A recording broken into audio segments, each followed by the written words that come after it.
नमस्कार, स्वागत है आप सभी का। मैं हूं आपके साथ कुमार कुणाल धीरज। 2 बार प्रधानमंत्री रह चुके और 1991 के ऐतिहासिक आर्थिक सुधारों के निर्माता डॉक्टर मनमोहन सिंह का 92 वर्ष की आयु में गुरुवार को निधन हो गया।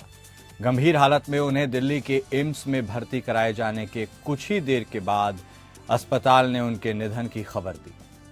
शुक्रवार को होने वाले सभी सरकारी कार्यक्रम रद्द कर दिए गए हैं। 7 दिनों का राष्ट्रीय शोक घोषित किया गया है और आज सुबह 11 बजे कैबिनेट की बैठक होगी।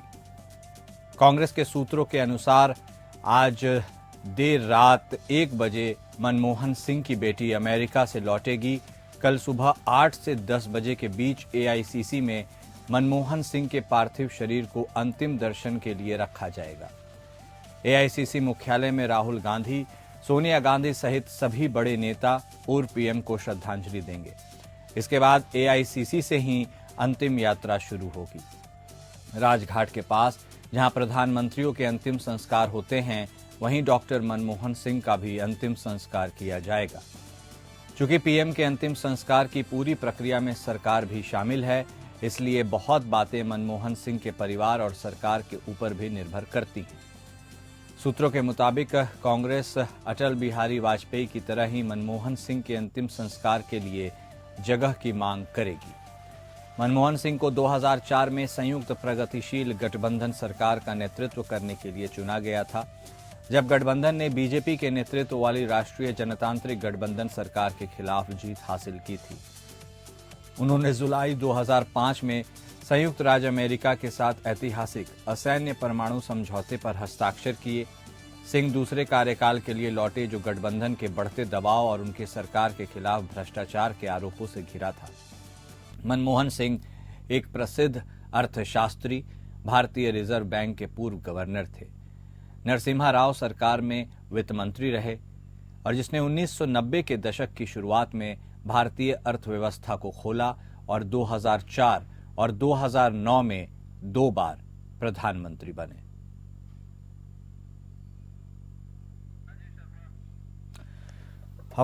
और इस डॉक्टर मनमोहन सिंह अब नहीं रहे और यह देश के लिए एक बहुत बड़ी शोक की खबर है। हमारे साथ हमारे इनपुट हेड राजीव शर्मा जुड़ चुके हैं। राजीव जी, तो एक युग का समापन हो गया यदि कहा जाए, क्योंकि यूपीए में 2 बार वह बतौर प्रधानमंत्री देश के जो भार है उसको वो संभालते हुए नजर आए थे।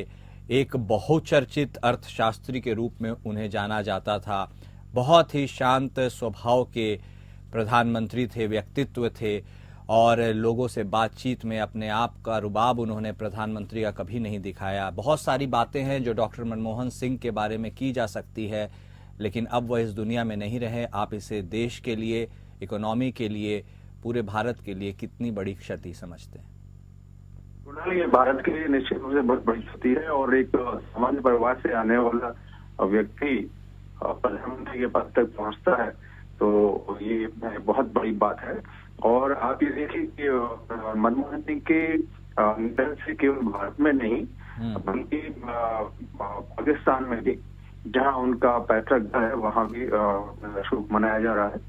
पाकिस्तान के जो पूर्व सूचना मंत्री है फवाद चौधरी, उन्होंने अपना एक वॉइस मैसेज भेज करके अपना शोक संदेश भी भेजा है। तो पाकिस्तान ही नहीं, अमेरिका ने भी मनमोहन सिंह के निधन पर अपने शोक संवेदना भेजी है, श्रद्धांजलि भेजी है। और वो ऐसे व्यक्ति थे कि भले से ही पूरी सरकार पर दाग लगा हुआ था, लेकिन प्रधानमंत्री के दामन पर कोई दाग नहीं था और उनके बारे में कोई भी कुछ भी कहे, लेकिन वो हमेशा शांत रहते थे।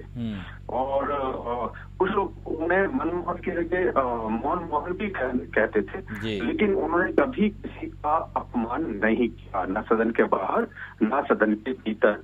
वो विपक्षी ने अपने दल के नेता हों या विपक्ष के नेता हों, कभी भी ऐसी बात नहीं कहते थे जो किसी को चुभ जाए।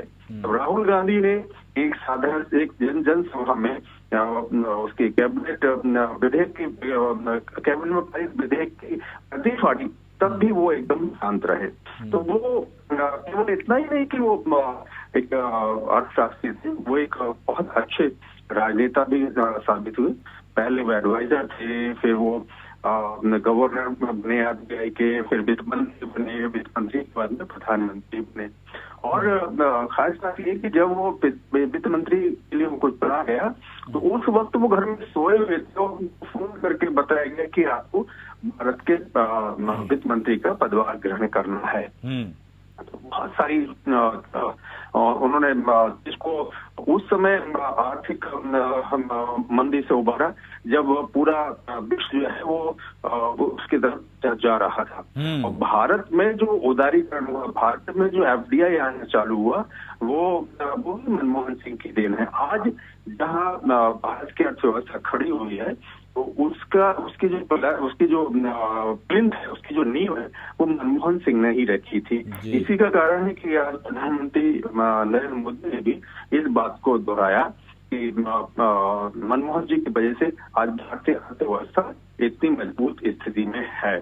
तो बहुत सारी बातें हैं कहने के लिए प्राण, लेकिन अब वो शख्स नहीं रहा, तो बस उसकी यादें ही हमारे साथ में है। ठीक है, बहुत धन्यवाद राजीव जी हमारे साथ जुड़ने के लिए और बातचीत करने के लिए। तो पूर्व पीएम मनमोहन सिंह का कल अंतिम संस्कार किया जाएगा। उनका निधन हो गया है। 92 साल की आयु में उन्होंने अंतिम सांसें ली और 2 बार उन्होंने देश का प्रतिनिधित्व कर रखा है। इस बीच एक बड़ी खबर आ रही है उत्तर प्रदेश से, जहां हापुड़ में तेज रफ्तार का कहर देखने को मिला है। हापुड़ में तेज रफ्तार स्कॉर्पियो ने एक बाइक को टक्कर मार दी और टक्कर के बाद बाइक सवार को 1.5 किलोमीटर तक इस कार ने घसीटा है।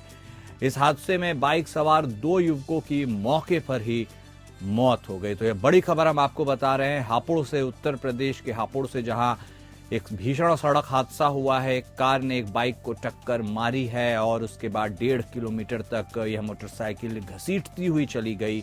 मौके पर ही 2 लोगों ने दम तोड़ दिया है। इस हादसे में हालांकि 4 अन्य लोग घायल भी बताए जा रहे हैं। आरोपी स्कॉर्पियो ड्राइवर ने कार छोड़कर वहां से वो भाग गया, फरार हो गया। उत्तर प्रदेश के हापुड़ के पिलखुआ कोतवाली क्षेत्र के नेशनल हाईवे 9 पर तेज रफ्तार कार का यह कहर देखने को मिला। तो बड़ी खबर हम आपको बता रहे हैं उत्तर प्रदेश के हापुड़ से, जहां तेज रफ्तार वाली एक स्कॉर्पियो ने एक बाइक को निशाना बनाया है। भीषण सड़क हादसा हुआ, 2 लोगों की मौत हो गई है। तेज रफ्तार सफेद रंग की यह स्कॉर्पियो है और बाइक सवारों को इसने टक्कर मारी। भागने की कोशिश में दोनों युवकों को करीब 1.5 किलोमीटर तक घसीटते हुए चली गई। घटना के बाद मौके पर मौजूद लोगों ने किसी तरह कार को रुकवाया। इसके बाद आरोपी स्कॉर्पियो छोड़कर फरार हो गए। लोगों ने कार के नीचे दोनों युवकों के शव देखे और पुलिस को सूचना दी। सूचना के बाद मौके पर पहुंची पुलिस ने कार के नीचे से शवों को बाहर निकाला और पोस्टमार्टम के लिए भेज दिया। पुलिस कार के नंबर के आधार पर आरोपियों की तलाश में जुटी है। प्रत्यक्षदर्शियों के मुताबिक हापुड़ की ओर से आ रही तेज रफ्तार कार ने कई वाहनों को टक्कर मारी, फिर बाइक सवार 2 युवकों को घसीटते हुए ले गई। इस हादसे में 4 अन्य लोग भी घायल हुए हैं, जिनमें से एक की हालत गंभीर बताई जा रही है। मृतक बाइक सवार युवकों की शिनाख्त सर्वोदय नगर निवासी राहुल और न्यू सर्वोदय नगर निवासी जॉनी के रूप में हुई है। प्रत्यक्षदर्शियों के मुताबिक स्कॉर्पियो में 2 युवक सवार थे जो कि नशे की हालत में थे। सीओ अनीता चौहान ने बताया कि कार के रजिस्ट्रेशन नंबर के आधार पर आरोपियों का पता लगाया जा रहा है। जल्द ही आरोपियों की गिरफ्तारी की जाएगी।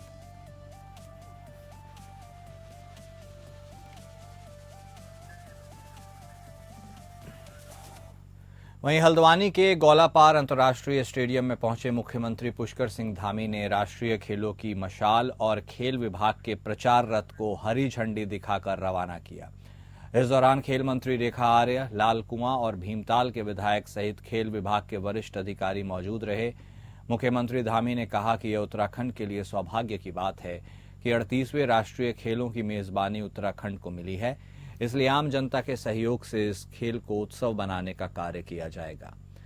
संकल्प से शिखर तक इन आयोजनों को पहुंचने में आम जनता की सहभागिता भी जरूरी है।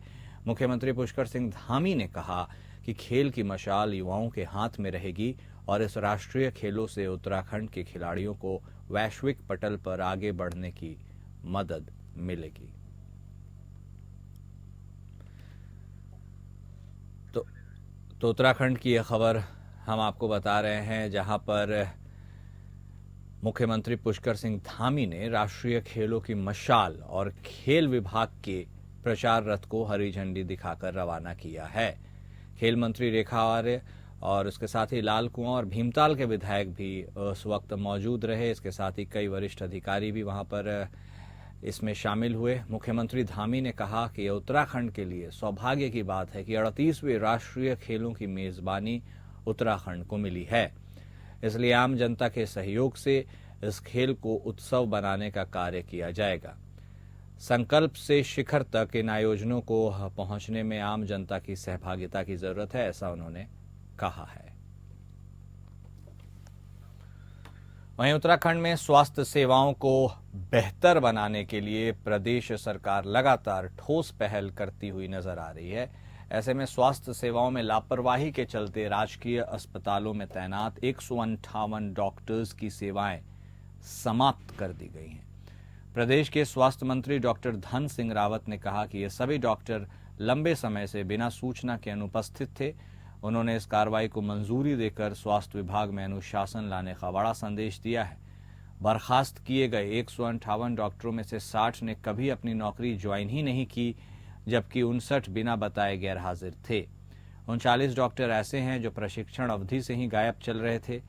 इस लापरवाही का सबसे ज्यादा असर दूरस्थ और पर्वतीय क्षेत्रों के मरीजों पर पड़ रहा था, जिन्हें इलाज के लिए बड़े शहरों का रुख करना पड़ता था।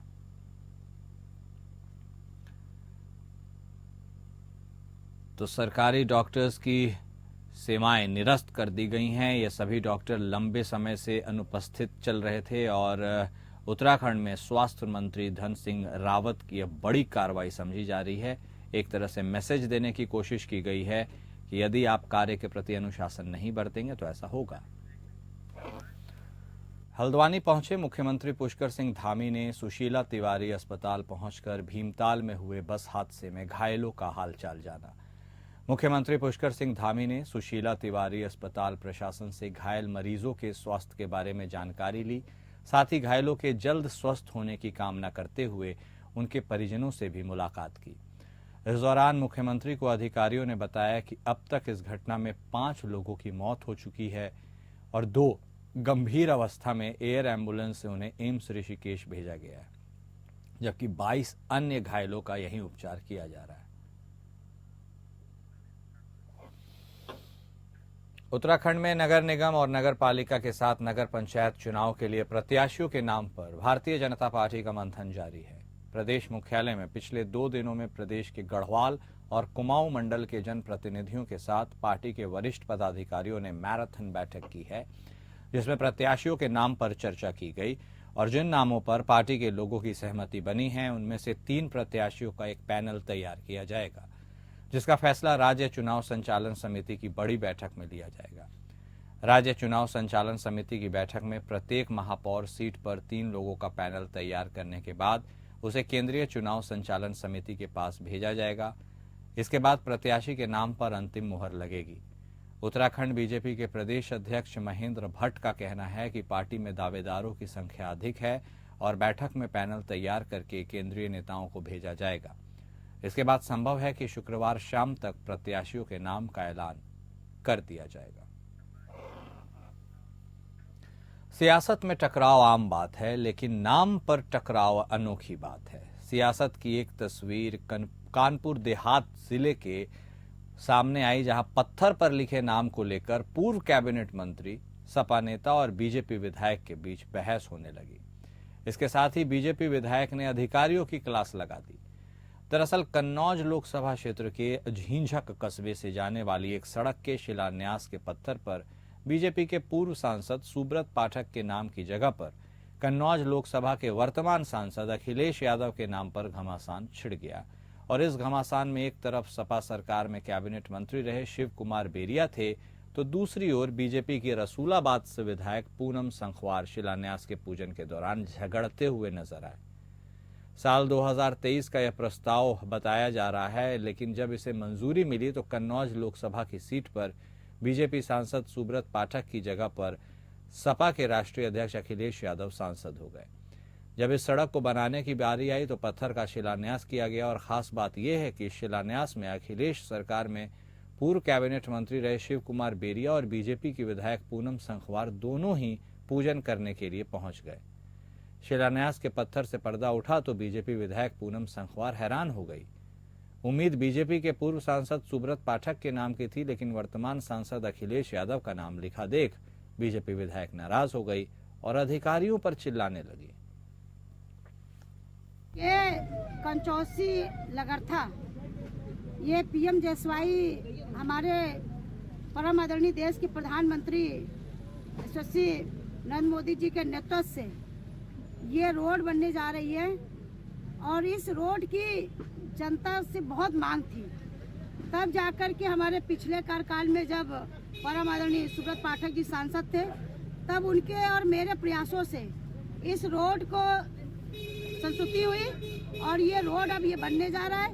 ये प्रधानमंत्री सड़क योजना के अखिलेश जी ने सड़कें पास कराई हैं, उसमें ये सड़क आपकी पास हुई है जिनसे से कंचौसी मार्ग, तो इसी के शिलान्यास का अवसर पर यूपी के हमीरपुर जिले में अधिवक्ताओं के बस्ते हटाए जाने के विरोध में पिछले कई दिनों से अधिवक्ता लगातार प्रदर्शन कर रहे हैं। जिला बार एसोसिएशन के अध्यक्ष के साथ सैकड़ों अधिवक्ताओं ने गुरुवार को नारेबाजी करते हुए कलेक्ट्रेट पहुंचकर प्रदर्शन किया। अधिवक्ताओं ने बस्ते हटाए जाने के विरोध में प्रदर्शन किया। सर्वोच्च न्यायालय, उच्च न्यायालय, राज्यपाल, मुख्यमंत्री को पहले ही ईमेल से ज्ञापन भेज दिया गया। अधिवक्ताओं का कहना है कि 20 तारीख को जनपद न्यायाधीश ने अध्यक्ष और महामंत्री को बुलवाकर कहा कि नगर पालिका की सड़क के किनारे वकीलों के जो बस्ते हैं इनको हटा लीजिए। अधिवक्ताओं ने बताया कि आजादी के बाद से अधिवक्ता वहां बैठते चले आ रहे हैं और अधिवक्ताओं को परेशान न करें, हमारी रोजी रोटी का सवाल है। रायबरेली प्रशासन महाकुंभ को लेकर हाई अलर्ट पर है। तैयारियों का जायजा लेने आईजी जोन लखनऊ प्रशांत कुमार और कमिश्नर रोशन जेकब रायबरेली पहुंचे। एक दिवसीय दौरे पर रायबरेली पहुंचे आईजी और कमिश्नर ने डीएम और एसपी सहित सभी अधिकारियों के साथ बैठक की। इसके बाद महाकुंभ के तहत बनाए गए स्पॉट का मुआयना किया गया। कमिश्नर ने कहा कि श्रद्धालुओं को किसी प्रकार की दिक्कत नहीं होगी। वहीं ओवरब्रिज कार्य को लेकर कमिश्नर रोशन जेकब ने संतुष्टि जताया।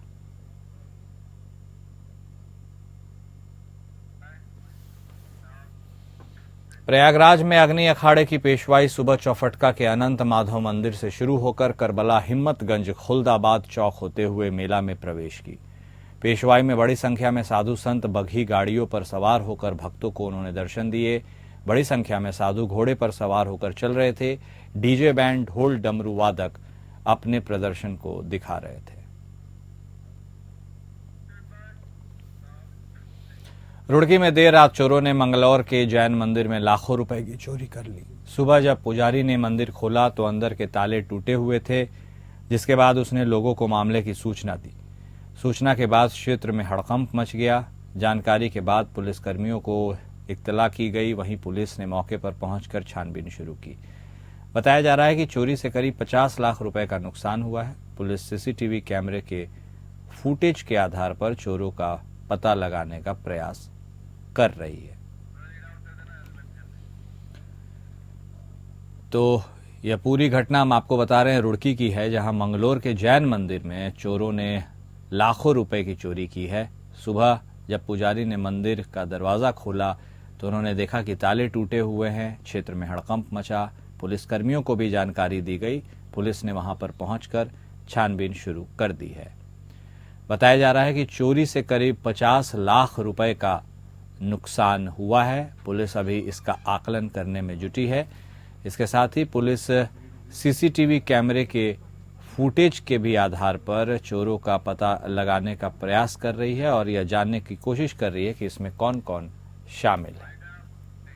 और फिलहाल इस बुलेटिन में अभी के लिए इतना ही। नमस्कार।